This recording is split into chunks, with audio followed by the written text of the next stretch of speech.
৩০ জনের মধ্যে ২৭ ফুটবলার যোগ দিয়েছেন ক্যাম্পে।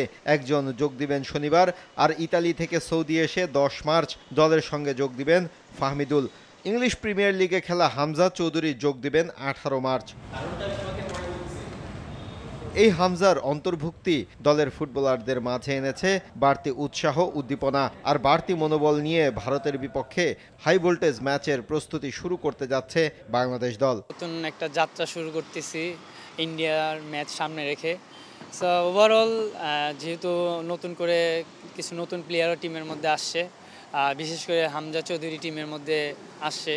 সো আমি মনে করি আমাদের টিমটা অবশ্যই একটু আগে থেকে একটু গুছানো, প্লাস এক্সট্রা একটা বাড়তি একটা টিমের মধ্যে একটা মোটিভেট কাজ করবে, যেহেতু হামজা চৌধুরী আসছে।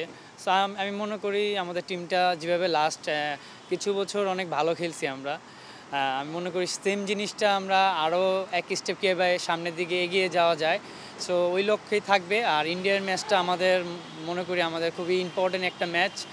আমরা যদি গ্রুপ স্টেজে ভালো করতে হয়, সো মনে করি ইন্ডিয়ান ম্যাচটা আমাদের ভালো কিছুই করতে হবে, যেহেতু ওদের মাঠে খেলা। সো আমি মনে করি একটু টাফ হবে, বাট এটা পসিবল, ওদের সাথে ম্যাচ জিতাটা আমি মনে করি পসিবল। না, ডেফিনেটলি দেখেন, এক্সাইটিং ব্যাপার। আমাদের বাংলাদেশ ফুটবল টিমের প্রত্যেকটি প্লেয়ারের জন্য এক্সাইটিং ব্যাপার, এবং এটি একটি আমার কাছে মনে হয় পজিটিভ ব্যাপার।